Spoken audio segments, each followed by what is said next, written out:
کیوں نہ کہوں، ہفتہ جو گزر گیا، آج پوری دنیا میں بس ایک ہی خبر ہے اور وہ ہے کورونا وائرس۔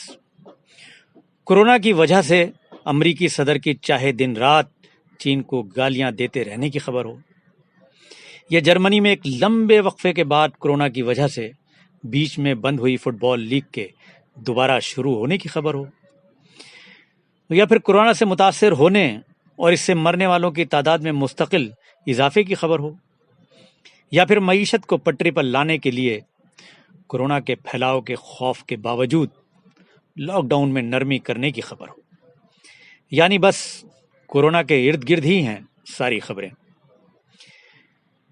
گزشتہ ہفتے کے دوران ہمارے ملک میں بھی کورونا سے جڑی دو خبریں تمام خبروں پر حاوی رہیں۔ ایک خبر منگل کو اس وقت سامنے آئی جب وزیر اعظم نریندر مودی نے قوم سے خطاب میں 20 لاکھ کروڑ روپے کے اقتصادی پیکج کا اعلان کیا۔ دوسری خبر کوئی نئی نہیں ہے، ایسی خبریں آتی رہی ہیں، آ رہی ہیں اور شاید آتی بھی رہیں گی، کیونکہ ایسی خبروں سے اقتدار پر کوئی فرق نہیں پڑتا۔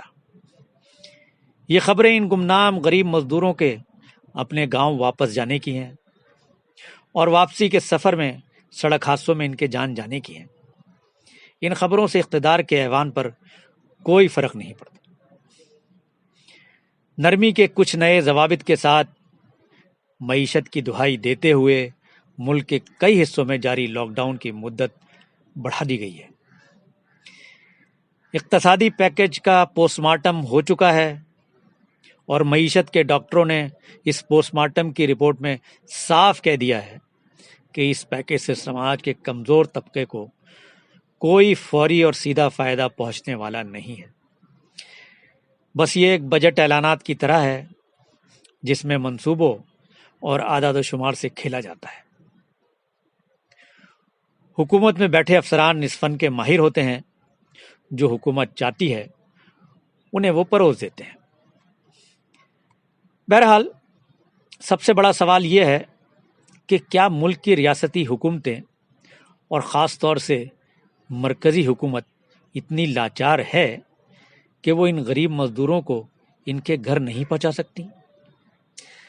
سوال یہ ہے کہ یہ لاچاری ہے، بد انتظامی ہے، یا پھر ان غریب مزدوروں کے ووٹ دینے کے علاوہ کوئی اہمیت نہیں ہے؟ کیا مرکزی حکومت کے پاس ٹرینیں نہیں ہیں؟ کیا ریلوے کے ملازمین کو وہ تنخواہ نہیں دے رہی ہے؟ کیا اس کے پاس ٹرینیں چلانے کے لیے ضروری انفراسٹرکچر نہیں ہے؟ کیا ریاستی حکومتوں کے پاس اپنی روڈ ویز بسیں نہیں ہیں؟ کیا ان کے روڈ ویز کے ملازمین یعنی ڈرائیور اور کنڈکٹروں کو حکومت کورونا کے دوران تنخواہ نہیں دے رہی ہے؟ کیا ہر حکومت کے پاس وہ عملہ نہیں ہے جو ان مزدوروں کی نشاندہی کر لے اور ان کے گھروں کے حساب سے واپسی کا ایک شیڈیول بنا دے؟ یہ سب چیزیں موجود ہیں اور اس پر کوئی پیسہ خرچ نہیں ہونا ہے۔ اب پیسہ خرچ ہونا ہے تو ٹرین کی بجلی پر، ٹرین کے ایندھن اور بسوں کے ڈیزل پر، اور تھوڑا بہت انفراسٹرکچر پر، جو کسی بھی حکومت کے لیے زیادہ نہیں ہوتا۔ پھر ایسا کیا ہے کہ حکومت نے ان کو ان کے گھر بھیجنے کا انتظام کیوں نہیں کیا؟ کیا حکومت کو اس کا اندازہ نہیں تھا کہ کورونا کا قہر کتنے دن جاری رہے گا؟ کیا حکومت کو اس کا اندازہ نہیں تھا کہ کچھ وقفے کے بعد ان غریب دہاڑی مزدوروں کے پاس پیسہ، راشن کی کمی کے ساتھ ساتھ رہنے والی جگہ کا کرایہ دینا بھی مشکل ہو جائے گا؟ کیا وہ مجبور ہو کر گھروں کی جانب ہجرت نہیں کریں گے؟ اور ایسا ہی ہوا۔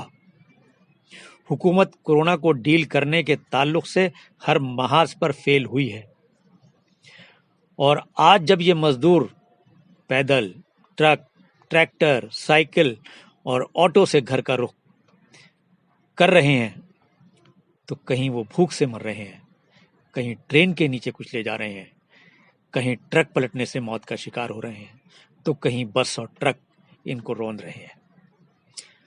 افسوس کی بات یہ ہے کہ وزیر اعظم، وزیر داخلہ، مرکزی وزیر خزانہ کے تمام بیانات آ رہے ہیں، لیکن ان غریب مزدوروں کے تعلق سے پر اسرار خاموشی نظر آ رہی ہے۔ وزیر خزانہ حزب اختلاف کے رہنما کے ان کے مزدوروں سے ملنے کو ڈرامہ تو قرار دے رہی ہیں، لیکن ان مزدوروں کی بحفاظت واپسی کے لیے کوئی اعلان نہیں کر رہی ہیں۔ قومی آواز کی برسر اقتدار افراد سے تو درخواست ہے ہی، ساتھ میں تمام اہل وطن سے بھی درخواست ہے کہ ان غریب مزدوروں کی مدد کریں۔ ہم مذہبی جلوسوں میں تو سبیلے لگاتے ہیں، ہم کاوڑیوں کی تو دن رات خدمت کرتے ہیں، آج ضرورت ہے کہ ہم اپنے ان غریب ہم وطن بھائی بہنوں کی بھی جتنی ممکن ہو مدد کریں۔ خبروں کے لیے قومی آواز کی ویب سائٹ قومیآواز.com پر جائیں۔ ہماری ٹیم کی کوشش ہے کہ آپ کو تازہ ترین خبروں سے باخبر رکھیں۔ قومی آواز کے قارئین و سامعین سے درخواست ہے کہ آپ کی حقیقی عید جب ہی ہے جب کوئی غریب بھوکا نہ سوئے، اس کو یقینی بنائیں۔ شکریہ۔